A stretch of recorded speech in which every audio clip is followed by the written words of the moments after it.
Hi,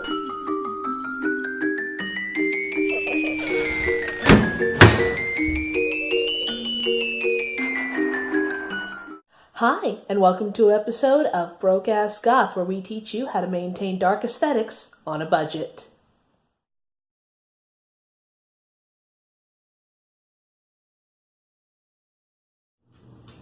So in the kit, which usually costs between like $16 to $30, you get the clipper itself.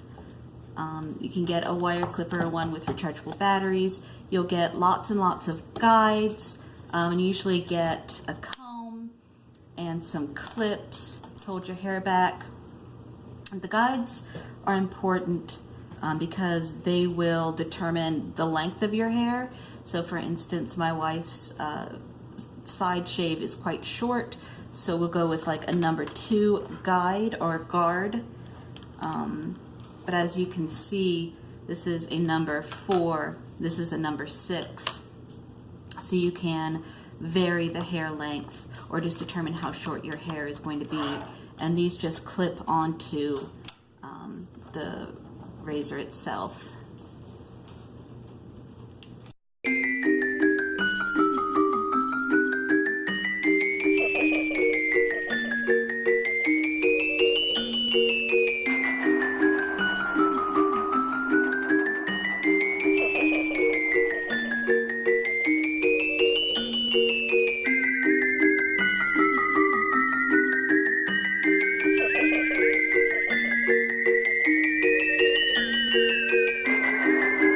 Look at what my hair is like after about 2 or 3 weeks letting it fade between dyes a bit. You can see where it's got this kind of pastel gradient to it, which is cute. I've had a lot of people say they like it this way, but one of my problems with it is that you can see kind of where it has some greenish tones and some blue tones that I'm not really fond of. Part of what we're going to be doing. Alright, whether you have a style like this or not and your hair is all one length, the beginning process is pretty simple. First, you're going to find a part here on the side. Of course, my wife, she's had the style for a couple of years, so her part is very defined between the long hair and the short. If you have all one length, just take your time in finding a really nice, straight, clean part, because it's going to be really visible with the transition between the long and the short. So take your time with this, but with her, I can pretty easily find it. I'm just going to smooth it down and clip it down really, really close to the head.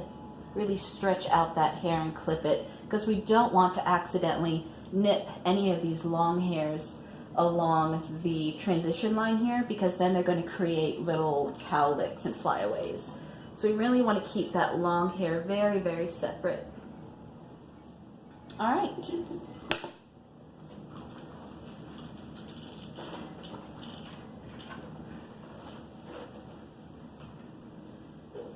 And we're ready to do some clipping just to get rid of some of this length here. She likes this a little bit shorter and more cropped.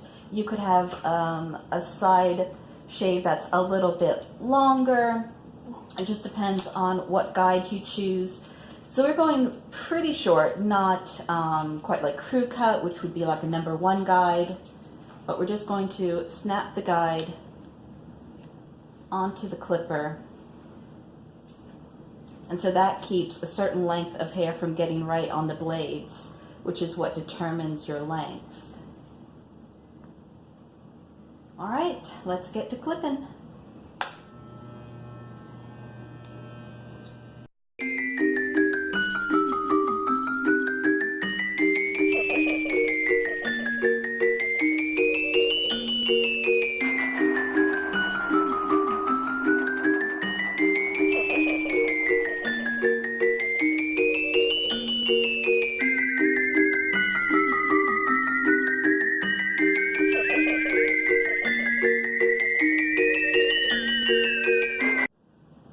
Now for the other side, same thing, find your part. Of course, try and match it up to the same area on the other side of the head, because you don't want to be lopsided. You can also start to form what the back part is going to look like. So she has sort of shaggy, so it's hard to tell, but she has a little V in the middle. But you could end it, you could taper it closer together or further away, or even just do one side. And again, we're just going to make sure this long hair is really down tightly.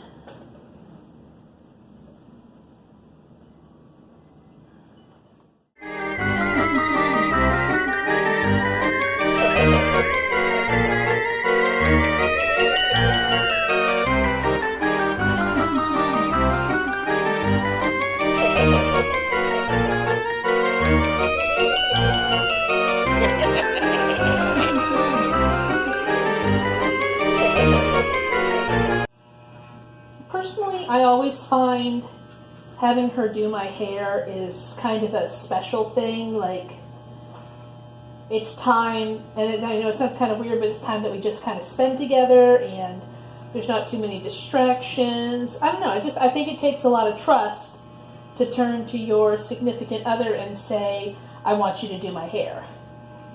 How do you feel about it?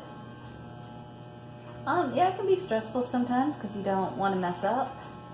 And I have messed up a couple of times. But the good thing with this style is, I mean, it grows out really fast and you can fix it. You have to be a little bit forgiving every once in a while when there's something that happens that you weren't quite sure you wanted to do that way, but that's kind of the risk you take when you have someone who's not a professional do these things. Hey. And I didn't say you didn't do a good job. I just said that, you know, you have to be a little bit forgiving of, like, the learning curve. Alright, time to go to the ear guards. Here's the left ear guard. Here's the right. And if you can see, they just kind of taper down to one side. And I like to do this just to finish up around the ears so that it gets a little closer crop to the ears, and then it'll transition up to the slightly longer shave up here. So it keeps it looking sort of cleaner longer because you're not getting shagginess by the ears as quickly. And it's also just a really nice way to finish up. Sometimes it can be really hard to tell the difference when you do it, but I think it really makes quite a difference. So let's start off with the right ear guard. Do you want me to keep to this side? Yeah, this is fine. Okay. So the right ear guard, when you look at it, the shorter end goes towards the ear, and the little tongs on the guards will get longer as it goes up. So this is the right ear as long as you're facing the back of the person. And you just swoop that along the ear. I can hear it just taking off a tiny bit of hair.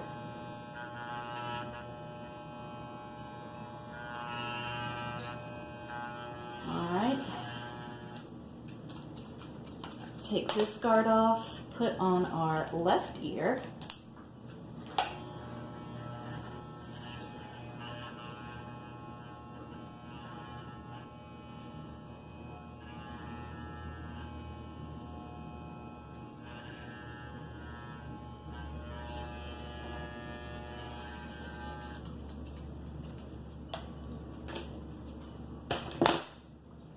So we've gotten the length done. It's nice and short. I usually part my hair to this side. I just like the way it looks better. I think I tried it on the other side once and people actually told me I looked weird. Alright, you are all shaved up. Yay. You do a really good job. I think like the first couple of times we were worried that it looked too short, but honestly, since then I've had her go shorter than it used to be because I like the shaved sides. I think it's so much easier to take care of. It's so much easier to keep out of my face. I would love to get my hair up that way, to get in that big bouffant there. I'd love to try to do victory rolls with this, but that'll be fun. Right? And so now we're going to move on to dyeing my hair. So part of what you can see is she's getting all ready to dye my hair.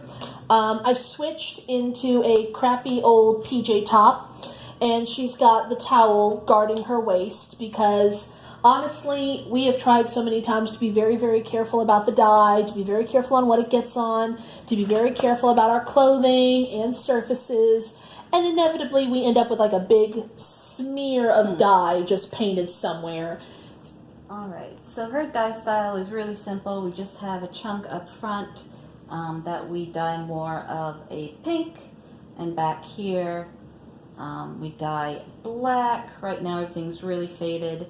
You can see that before this style we dyed over green, so there's some green coming out.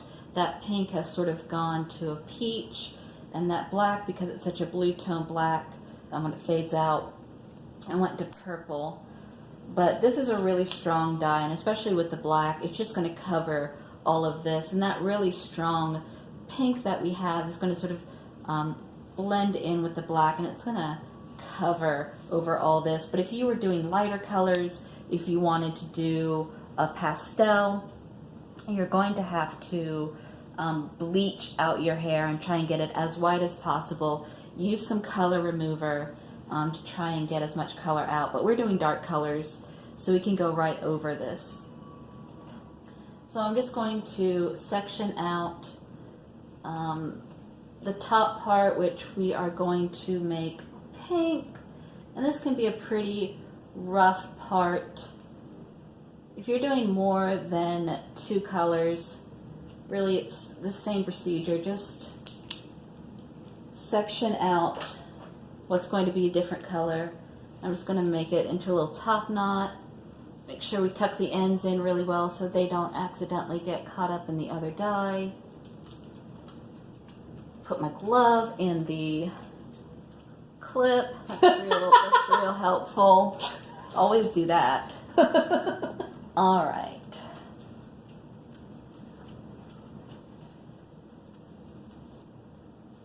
Then I usually start from the back V and work up in sections. Some people go top down. I tend to like to go the other way. So I'm just going to section out my first section here. It's going to be pretty small. And I'm going to take the rest and just get it out of my way. It doesn't have to be as tight as that top knot, but just something like that. Then we are ready to start with dye. Make a little cut here while I get it ready. I have the dye in the bulb, starting with the black. I have a color brush. I'm just going to dip the brush into the color and get it loaded up. Then I'm going to start with the roots.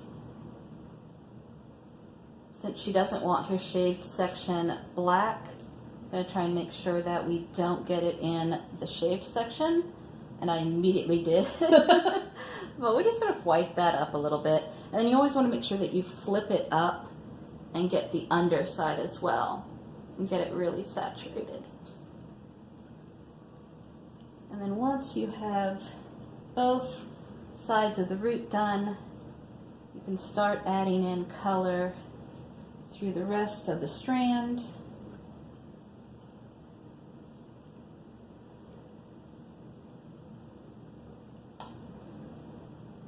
Especially if this is your very first time dyeing, you really want to put a lot on there. This is a direct dye, so all it's doing is basically staining your hair. So you want to get a lot on there to create that stain. You want to sort of work through your strand to make sure it's all saturated. Alright, when you are done, get the next section out and just keep going until you complete the entire head. Both of my hands.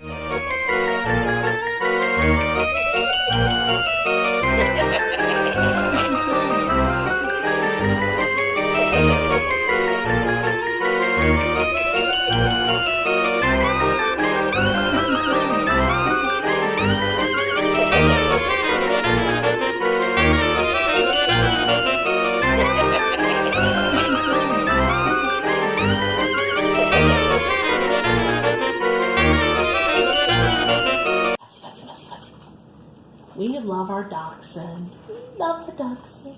We love our fawns. We love our fawns. Alright, we are done with black.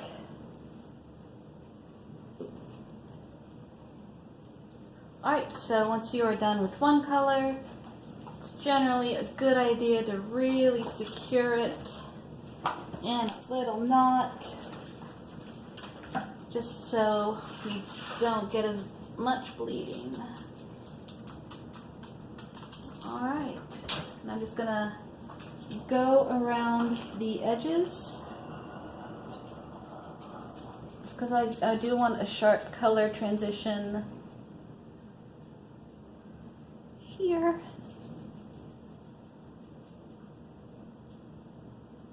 I want to get it all the way down to the roots. Okay, there's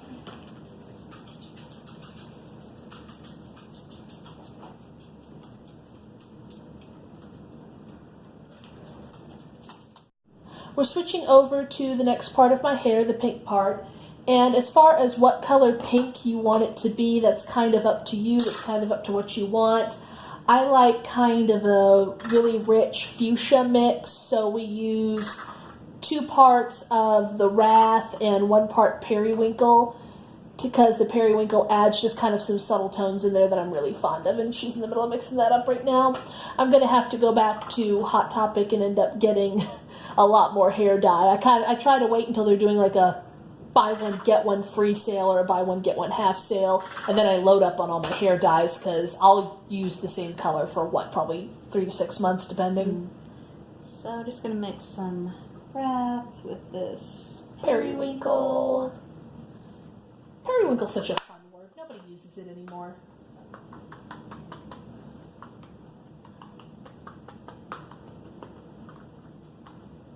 So it creates very sort of dark, a little bit of bloody pink.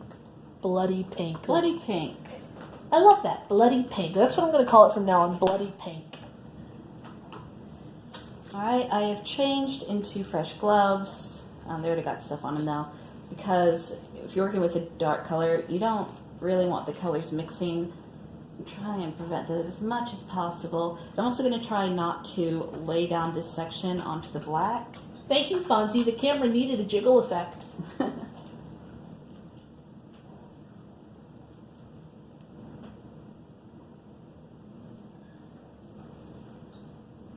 Alright, and this is a small section. I'm probably going to bang this out in 2 sections.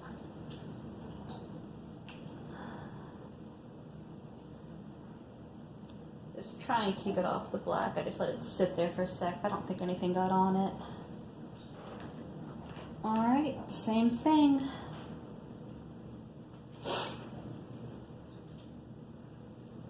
And I just put a big dollop on your shirt. Well, that's why you wear a crappy shirt. Alright. This is a lighter color going over hair that has quite a bit of color variant on it, so I'm going to put a lot on to try and make sure that we get a pink color as even as possible. Woo, woo. Alright. Hold that down. And we're done. Just getting it along the edge. It's a little bit over here if you want to, yeah. And that's where we get it on my forehead. Okay, so we're going to let this sit for a while, and then that's even with the gloves. Let me see your hands. That's even with the gloves. You can see where she got it all over herself. So yeah, sometimes double up. Protection is everything. So yeah, I'm going to let this sit for a little while, and then I'm going to go wash it out, which of course is going to stay in the tub.